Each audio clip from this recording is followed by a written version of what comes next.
एक बड़ी पुरानी कहावत है, अकेला चले न बाट, झाड़ बैठे हैं खाट। मतलब कि अकेले चला नहीं जा सकता है, इसलिए छोड़ छाड़ कर सब कुछ बैठ गए। हुआ क्या है, चीन ने अचानक से रूस को वही वाला धोखा दे दिया है जो धोखा कभी चीन ने यूएसएसआर को दिया था। भारत चाइना में लड़ाई हो रही थी और इस लड़ाई के दौरान यूएसएसआर के उस वक्त के जो नेता थे Nikita Khrushchev, Soviet communist party के सबसे बड़े नेता थे। उन्होंने एक मीटिंग की और ये मीटिंग जो तस्वीर देख रहे हैं आप, चाइना के माओ और उनके पूरे कैबिनेट के साथ की। इस मीटिंग में उन्होंने कहा था कि जो आप कर रहे हैं भारत के साथ वो बहुत गलत है। हालांकि आपको बता दें 1962 की लड़ाई में रूस ने न तो चीन का साथ दिया न तो भारत का साथ दिया। और ये मीटिंग इतनी महत्वपूर्ण थी कि इस मीटिंग ने पूरे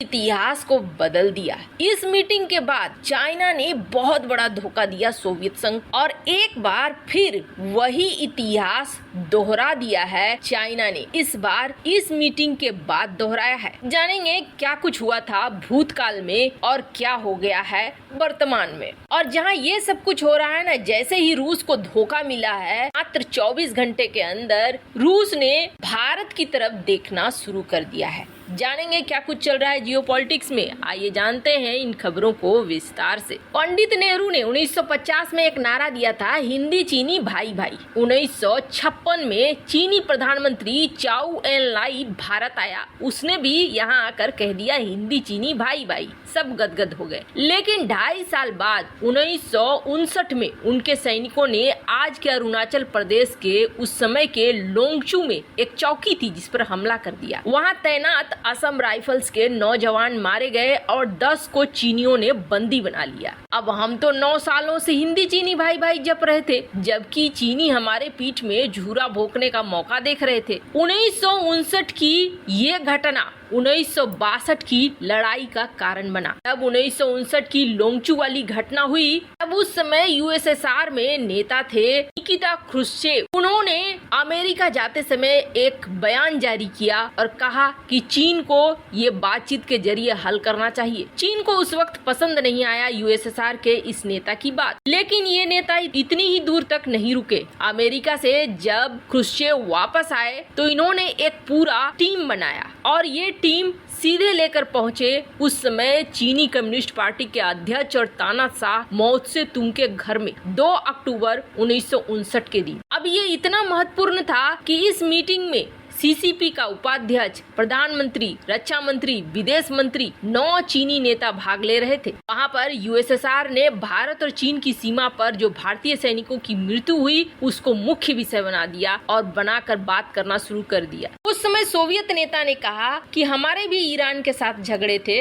हमारे भी तुर्की के साथ झगड़े थे, हमने सीमा विवाद को बातचीत के जरिए कुछ लेकर कुछ देकर निपटा दिया। भारत के साथ तो आपके बड़े अच्छे संबंध थे, आपने अचानक से हमला क्यों कर दिया? यहाँ तक कि दलाई लामा की भी बात उठा दी। यहाँ पर माओ त्से तुंग तिलमिला गया। ये मीटिंग बहुत गर्मा गर्म रही और गर्मा गर्म बहस के बाद ये मीटिंग खत्म हुई, जिसमें बहुत तरह की बातें हुई। और माओ त्से तुंग ने उस वक्त जब शीतकाल शुरू हुआ यूएसएसआर का साथ छोड़ दिया। कम्युनिस्ट होने के बावजूद चाइना ने अमेरिका का दामन पकड़ लिया और ये एक सबसे बड़ा धोखा था जो उसने रूस को दिया। अब एक बार फिर क्या होता है, चीन का विंटर ओलंपिक होता है और जिनपिंग है नेता, राष्ट्रपति पुतिन को बुलाते हैं। पुतिन यहाँ पहुँचते हैं, ताइवान मामले में साथ देने की घोषणा करते हैं। होता ये है कि 20 फरवरी को ये ओलंपिक होता है और 24 फरवरी को यहाँ पर रूस यूक्रेन युद्ध का ऐलान कर देता है।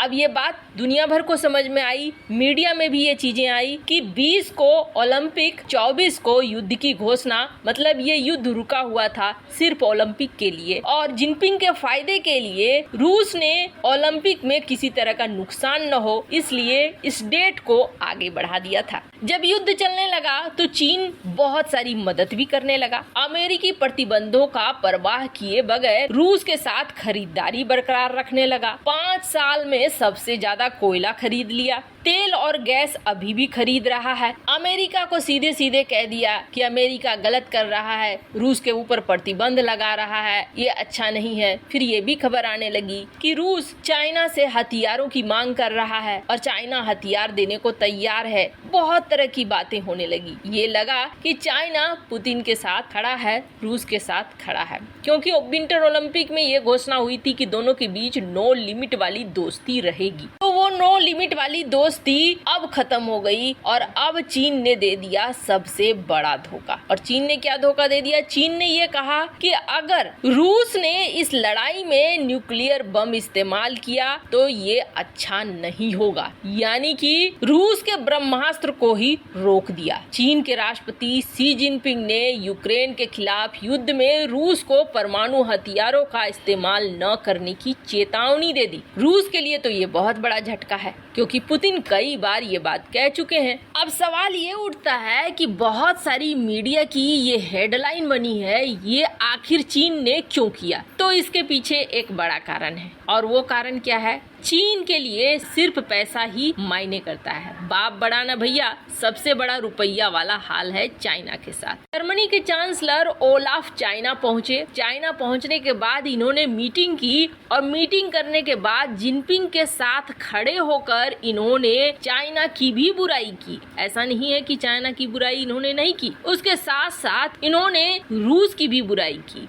और उन्होंने कहा कि हम दोनों सहमत हैं कि रूस जो परमाणु हथियारों की बात कर रहा है इस्तेमाल करने का, वो गलत है। इसका मतलब ओलाफ और जिनपिंग की इस मीटिंग के बाद इतना कुछ सह गया चीन, और सहकर उसने रूस का हाथ छोड़ दिया, तो पीछे तो बहुत बड़ा खजाना होगा। बिल्कुल खजाना है। यूरोपीय यूनियन एक ऐसा देशों का संगठन है जहां पर व्यापार के साथ साथ वर्चस्व के कारण आज का अमेरिका सुपर पावर बन गया, और चीन यही चाहता है। चीन भी चाहता है कि यूरोपीय यूनियन के साथ उसका व्यापार रहे। और दूसरी बड़ी बात है, यूरोप में इस वक्त जर्मनी के पोर्ट पर निवेश कर रहा है चीन। इसका मतलब है कि जर्मनी में एक सैन्य बेस बनाना चीन के लिए बेहद आसान हो जाएगा। यूरोप में बना हुआ ये सैन्य बेस उसके आगे बहुत काम आने वाला है। और चीन ये देख रहा है कि रूस तो वैसे भी इस वक्त मेरे ऊपर निर्भर है, अगर हमने 4 बातें कह दी तो रूस कौन सा बुरा मान जाएगा, ये हाँ में हाँ ही मिलाएगा। तो आपको बता दें, इसका असर भी दिखने लगा है। रूस को, पुतिन को इस बात की भनक लग गई है, इसलिए उन्होंने